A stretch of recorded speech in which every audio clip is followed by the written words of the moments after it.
Merci de rester fidèle au programme de Sen Radio 18h. Sud FM vous informe le journal. Voici les titres. Abdoulaye Diop. Travailleurs de la société Twyford emprisonnés, le syndicat unitaire des travailleurs des industries minières et activités connexes exige leur libération sans délai. Le Sutimac dénonce le dilatoire des autorités alors que les 25 travailleurs avaient déjà bénéficié d'une liberté provisoire en droit de la disparition de l'étudiant Fallou Sène. Les étudiants de Saint-Louis se défoulent sur la justice. Ils dénoncent le mutisme des autorités pour tirer la mort de leur camarade au clair. Ils lui ont rendu un hommage ce matin. L'approche de l'hivernage suscite la crainte d'inondation chez les riverains du trajet du bus rapide transit BRT. L'avancement des travaux ne les rassure guère, mais Ageroute rassure, les dispositions sont déjà prises. Le directeur régional sera l'invité de ce journal. Coronavirus, 2 décès, 22 nouvelles contaminations et 10 cas graves. C'est le bilan du jour fourni par le ministère de la Santé et de l'Action sociale. Dr Elhadji Mamadou Ndiaye sera dans ce 18h. L'actualité internationale, les sports mettront fin à cette session d'information mise en onde par Alassane Wade. Dans un court instant, le développement. Sud-Soir. Abdoulaye Diop. Qui vous dit bonsoir et bienvenue. L'UNAGAZ, l'Union nationale des grossistes gaz, menace d'arrêter ses activités de distribution de gaz butane dans le pays si l'État n'augmente pas la marge du distributeur et grossiste de gaz. Des conférences de presse et communiqués sont prévues lundi prochain. Je vous le disais dans les titres, la libération sans délai des 25 travailleurs de la société céramique Twyford, c'est ce que réclame le syndicat unitaire des travailleurs des industries minières et activités connexes. Cela fait presque un mois que ces détenus croupissent en prison alors qu'ils avaient bénéficié d'une liberté provisoire du juge depuis le 4 mai dernier. Le Sutimac dénonce le dilatoire des autorités qui promettent de réagir, mais en vain. Voici Aliou Ndiaye, travailleur de Twyford, parmi les délégués licenciés, au micro de Moustapha Sall. Nous le savons tous, à la sortie du procès du 4, le juge avait accordé la liberté provisoire aux 25 détenus, dont 5 délégués, leurs camarades, leurs collègues. Et même devant la porte de la maison d'arrêt de Mbour, on a été surpris d'apprendre que le procureur avait interjeté appel pour s'opposer à la liberté provisoire. Les jeunes Sénégalais, toujours là, qui ont même passé la Korité en détention, vraiment, et on juge que ça, c'est vraiment déplorable de voir des travailleurs qui ne faisaient que réclamer leurs droits, le respect de leur dignité, être toujours en prison pour des choses vraiment qu'on n'arrive même pas à savoir la faute qu'ils ont fait. En tout cas, le syndicat de base Sutimac, avec aussi notre centrale syndicale UDTS, on est en train de tout faire, parler aux autorités qui jusque-là ne font que promettre de réagir pour d'abord libérer les gens, puisque le président Macky Sall avait ordonné et donné des directives de régler le plus rapidement le problème de Twyford. Mais nous, en tant que travailleurs, en tant que syndicat de base, nous pensons que la première chose à faire, c'est de libérer sans délai les détenus, parce qu'ils ne faisaient que réclamer leurs droits. Et depuis plus d'1 an, vraiment, ils sont toujours en conformité avec la législation sénégalaise. Donc, on ne voit pas pourquoi ces gens sont traités comme des délinquants, comme des bandits, alors que ce sont des braves travailleurs. Donc, en tout cas, nous restons attentifs parce qu'on est toujours en négociation avec le ministère du Travail, avec aussi des autorités. Mais il faut savoir que ça ne peut pas continuer.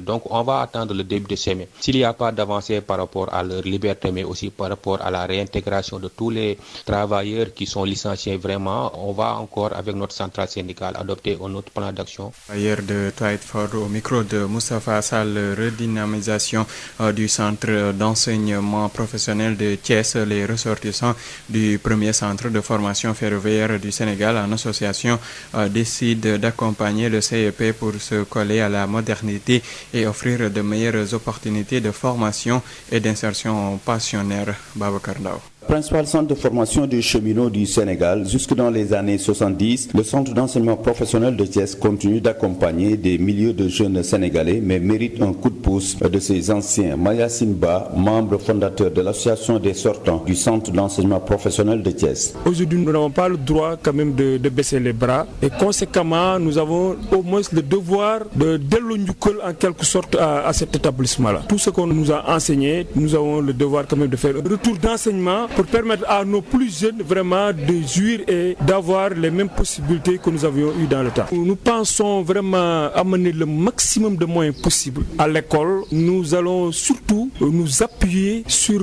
nos relations, nous allons nous appuyer sur des partenaires que nous allons chercher et nous allons aussi surtout chercher le nerf de la guerre, l'argent. Nous croyons qu'en tant que membres, nous devons quand même un devoir vis-à-vis de l'école. L'autre défi, c'est celui de l'insertion des apprenants à leur sortie. Nous avons discuté avec le directeur de l'école. Nous avons listé l'essentiel, les problèmes qui se posent à l'école, qui sont sous forme d'infrastructures, de matériel pédagogique, de formation des enseignants et surtout encore de suivi des apprenants pour leur insertion dans le circuit économique. Le centre d'enseignement professionnel de Thiès, principal grenier de la Sénélec, les sortants décident ainsi de rendre la pièce de la monnaie. Babacar Ndao, Thiès Sud FM.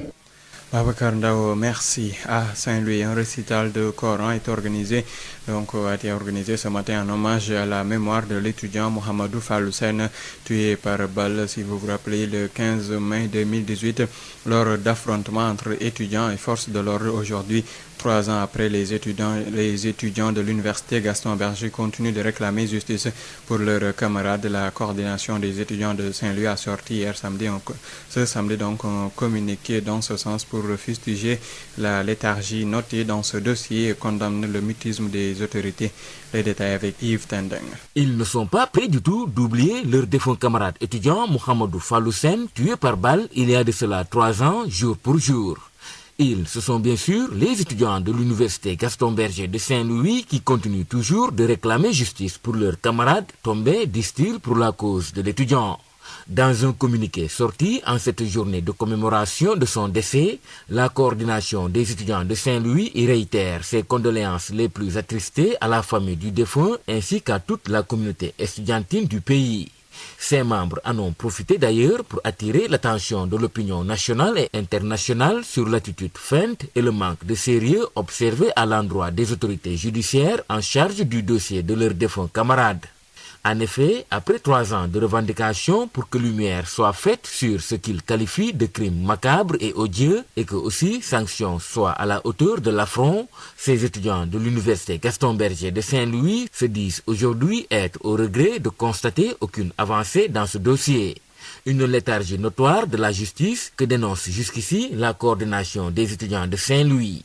Ses membres fustigent aujourd'hui cette indifférence de la justice et condamnent le mutisme complice de toute autre autorité compétente impliquée de près ou de loin dans ce dossier et les appellent ainsi au sens de la responsabilité afin que les coupables de ce crime atroce et impardonnable soient identifiés et sanctionnés.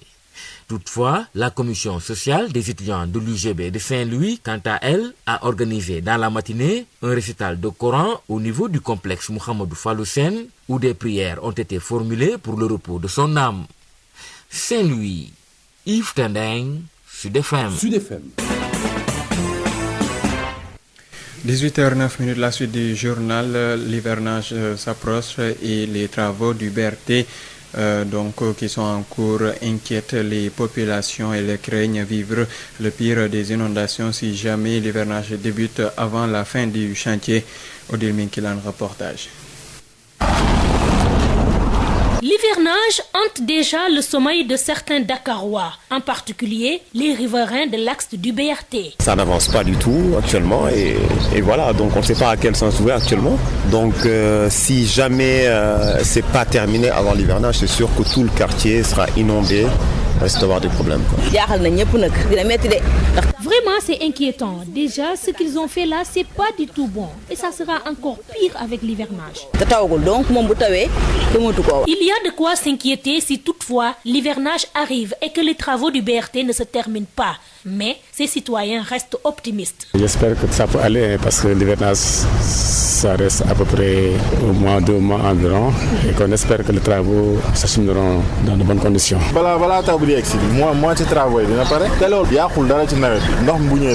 Toutefois, nos interlocuteurs invitent les autorités à accélérer les travaux du BRT avant le début de l'hivernage. Il y a des solutions s'ils vont aller vite. Il faut qu'ils accélèrent ces travaux pour que ça se termine avant que l'hivernage s'installe. À quelques semaines de l'hivernage, les populations affichent déjà des inquiétudes sur leur mobilité avec la lenteur des travaux du BRT notés sur le terrain. éviter ces inondations au niveau des axes routiers, la Géroute était à pied d'œuvre. Le curage des caniveaux au niveau de tous les grands axes routiers a déjà démarré. Des hydrocureurs seront donc mobilisés pour le pompage et pour venir en point dans les zones dépourvues de système d'assainissement. Babacar Senghor est le directeur régional de la Géroute Dakar. Il est joint par Babacar Samb.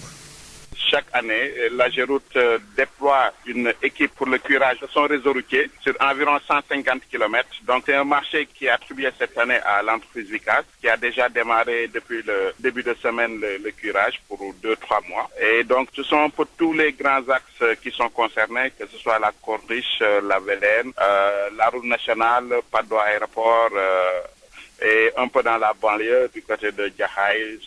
Comme je disais, en tout cas tous les grands axes routiers feront l'objet d'un curage thématique par nos équipes. Mais à cela s'ajoute le fait qu'on ait un marché de pompage pour venir en appoint, en tout cas dans les zones où il y a des difficultés de circuler et qui sont dépourvues de systèmes d'assainissement. On met en place des hydrocureurs pour assurer les eaux et au moins assurer la continuité de la circulation. Ça, c'est en termes de curage et d'opération préhivernale. Cependant, dans le cadre de tous nos grands projets, la Géroute profite pour quand même doter les zones traversées de systèmes d'assainissement. Aujourd'hui, c'est le cas au niveau de Grand Mbao, rond-point Grand Mbao en venant vers Zac Mbao. Effectivement, on est en train de faire un système d'assainissement là-bas, un caniveau fermé sur 700 mètres. Mais à cela s'ajoute l'assainissement qu'on est en train aussi de faire au niveau de Petit Mbao ICS sur 300 mètres.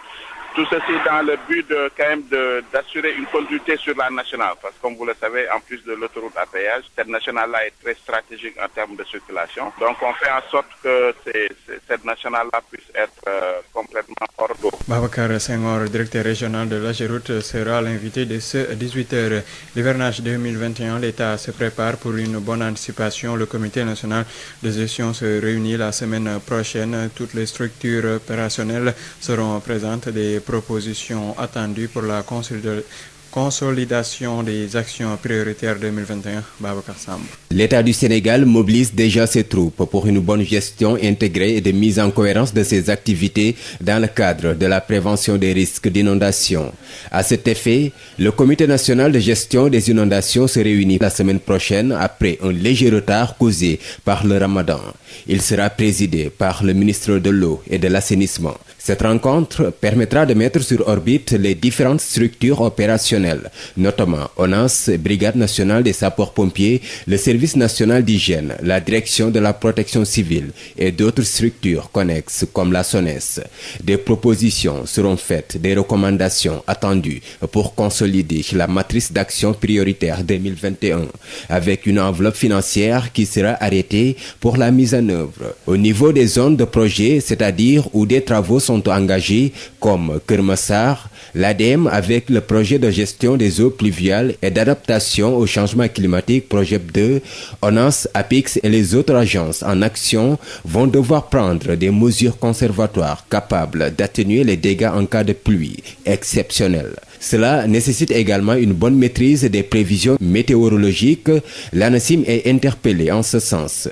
La direction de la gestion et de la planification des ressources en eau, DGPRE, l'OMVS et l'OMVG seront aussi mises en contribution pour un bon système d'alerte et mieux prévenir les risques d'inondation dans les villes traversées par les fleuves Sénégal, Gambie et Casamance. Babacar Samb, en attendant, la lutte contre le coronavirus continue et pour le vaccin, même si certains compatriotes pensent qu'avec la fin du mois béni de Ramadan, ils vont se faire vacciner pour se protéger et protéger les autres de la pandémie à Covid-19. Notre concitoyen rencontré à hauteur de la boutique Canal n'y songe pas puisqu'il ne croit pas à l'existence de la maladie. Ismaël Marcel Colli. Avec la fin du mois béni de Ramadan, la plupart de nos compatriotes rencontrés dans les rues de Sacré-Cœur pensent qu'il faut aller se faire vacciner contre le coronavirus afin de se protéger et de protéger les autres. Ils doivent aller se faire vacciner, quoi. Après le jeûne, bon, c'est normal, parce qu'il y avait des différends, quoi. Il y en a qui disent que bon, pas bon de se faire vacciner, d'autres disent c'est bien. Bon, comme c'est fini, le mois de Ramadan est fini, mais faut aller se faire vacciner, c'est mieux, pour te protéger, surtout les vieux là. À quelques jets du rond-point de la boulangerie jaune, Alpha Ndiaye, un autre Sénégalais rencontré, invite les populations à aller se faire vacciner pour se protéger. Il faut aller se vacciner, hein, c'est plus sûr quoi. Et puis tu seras à l'abri quoi du Covid-19 quoi. J'appelle à la population d'aller se vacciner quoi.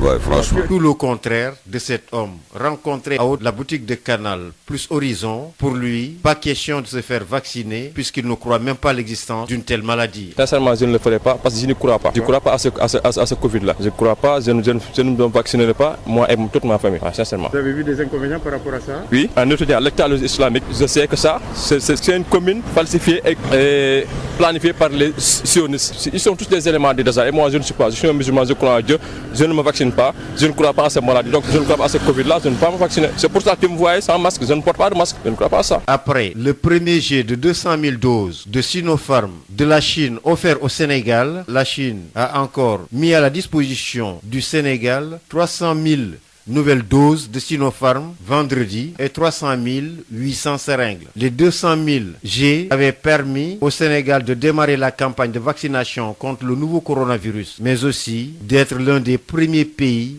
ouest-africain a lancé sa première campagne de vaccination. Ismaël Marcel Colli, vous l'avez dit, les 300 000 nouvelles doses donc, ont été reçues par le ministère de la Santé et seront destinées à toutes les populations. Il n'y aura pas de cible prioritaire. Le ministère de la Santé qui s'inscrit dans la continuité pour vacciner plus de personnes après la réduction du taux de fréquentation dû au Ramadan. Docteur Ousseynou Badiane s'en explique avec Josette Kadi. Les activités de vaccination contre la COVID-19 se poursuivent sur l'ensemble du territoire. C'est vrai qu'on a noté un petit ralentissement durant le mois de Ramadan, mais je pense que les activités vont reprendre de plus belle et qu'actuellement on est à un peu moins de 450 000 personnes qui ont déjà reçu une première dose de vaccin. Donc les activités vont se poursuivre pour quand même atteindre le maximum de population. La vaccination va se poursuivre sur la même lancée. Je pense que depuis plus d'1 mois, on avait levé les restrictions et que maintenant, toutes les personnes éligibles qui se présentent au niveau des centres de vaccination pourront être vaccinées sans problème. De décès enregistrés, de 22 nouvelles contaminations recensées, 10 cas graves pris en charge dans les services de réanimation. C'est le bilan du jour fourni par le ministère de la Santé et de l'Action sociale. Le docteur El Hadji Mamadou Ndiaye a par ailleurs affirmé que 431 916 personnes ont été déjà vaccinées sur l'ensemble du territoire. Je vous propose de l'écouter. Sur 961 tests réalisés, 22 sont revenus positifs, soit un taux de positivité de 2,29%. Les cas positifs sont répartis comme suit. Nous avons eu 12 cas contacts suivis par nos services. Aucun cas importé n'a été enregistré au niveau de nos différentes portes d'entrée et 10 cas issus de la transmission communautaire ont été répertoriés et répartis comme suit. La région de Dakar totalise 9 cas, dont 3 à Dakar Plateau, 1 à Bop, Cité des Impôts, Fass, Liberté 2, Mariste et Pouel. Dans les autres régions, un cas a été signalé au niveau de la commune de Joal. 29 patients suivis ont été contrôlés négatifs et déclarés guéris. 10 cas graves sont pris en charge dans les services de réanimation. 2 décès ont été enregistrés le vendredi 14 mai 2021. L'état de santé des autres patients suivis ou hospitalisés est jugé stable. À ce jour, 40 828 cas ont été déclarés positifs, dont 39 558 guéris, 1124 décédés et donc 145 patients encore sous traitement. Le ministère de la Santé et de l'Action sociale informe par ailleurs que depuis le début de la campagne de vaccination contre la COVID-19, 431 916 personnes ont été vaccinées sur l'étendue du territoire national. Sud International. Sud International en Éthiopie, les élections législatives éthiopiennes prévues le 5 juin sont reportées en raison de difficultés logistiques croissantes, a annoncé ce samedi la commission électorale sans fixer de nouvelles dates. Le vote n'aura pas lieu le 5 juin, a déclaré donc la présidente de la commission électorale Burtikan Mideksak, précisant ne pas pouvoir fournir de nouvelles dates avant d'avoir examiné les propositions des partis politiques. Elle a énuméré pléthore de retards logistiques tels que la finalisation finalisation de l'enregistrement des électeurs, la formation du personnel électoral, l'impression et la distribution de bulletins de vote. Le pays de 110 millions d'habitants était appelé aux urnes pour choisir des députés sur le plan national et régional. Les députés élisent le Premier ministre qui est le chef du gouvernement ainsi que le président. Un rôle essentiellement symbolique. Le président palestinien Mahmoud Abbas a reçu son premier appel téléphonique ce samedi de Joe Biden depuis son arrivée à la Maison-Blanche, et ce en pleine crise entre Israël et les Palestiniens, ont indiqué ses services à Ramallah en Cisjordanie occupé. Le porte-parole de la présidence palestinienne Nabil Abou Rudena a indiqué que cet entretien avait été important sans toutefois épiloguer pour le moment sur le contenu précis de ces échanges. Sud FM, l'invité du jour.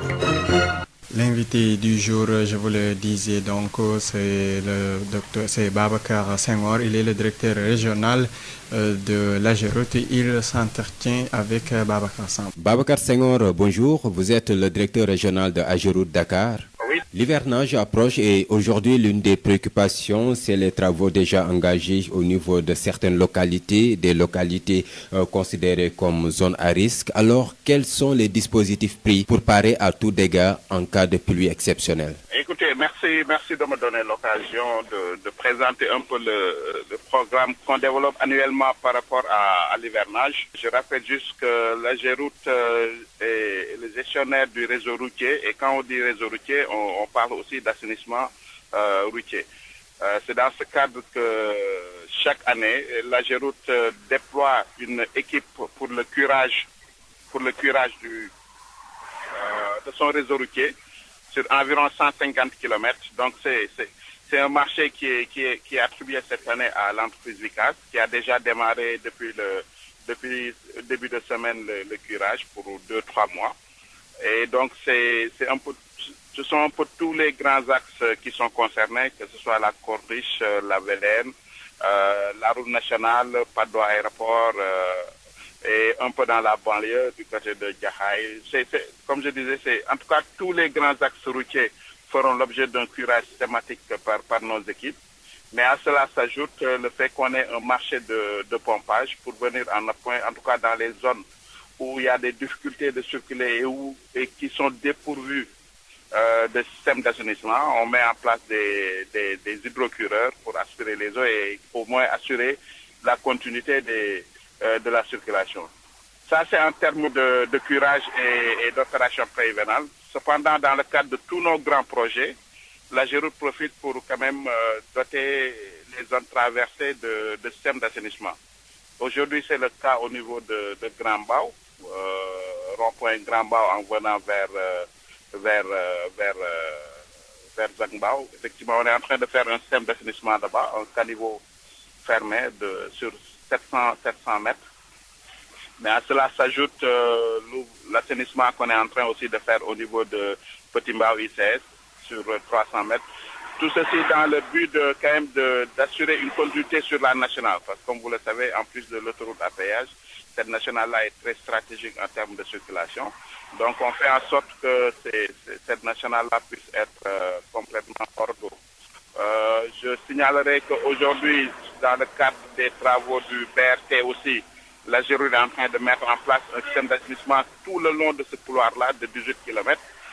Et en plus de ça, je signalerai peut-être certaines stations de pompage qu'on gère nous-mêmes au niveau de la direction régionale de l'AGEROUTE.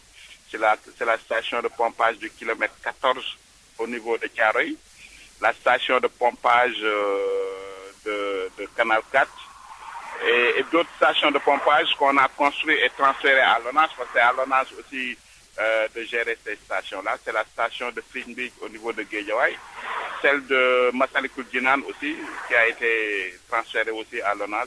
Donc pour dire que quand même, grosso modo,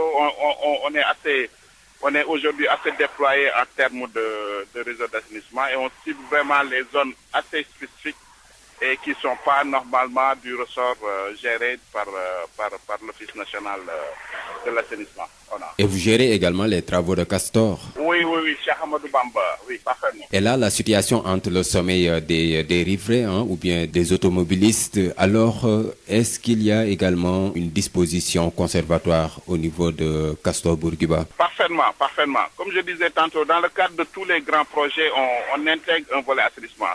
Et c'est le cas aussi des autoponts. Je signale qu'aujourd'hui, la Géroute est en train de déployer son programme d'autopont un peu partout dans Dakar. Et dans le cadre de ces travaux-là, on en profite quand même pour régler les problèmes d'assainissement, en tout cas au niveau local. Cheikh Ahmadou Bamba Bourguiba, pour ceux qui connaissent, c'est une zone très problématique en période hivernale, donc les gens ont beaucoup de difficultés à circuler là-dessus.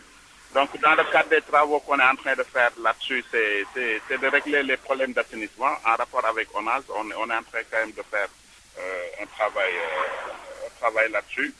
Et comme je disais, aujourd'hui sur Keur Gorgui, ça a été le cas, sur Saint-Lazare pareil, Yoff, avec l'autopont de Yoff, et tout récemment avec Lobat Fall, où quand même on a eu aussi à déployer un système d'assainissement localisé et connecté au réseau existant.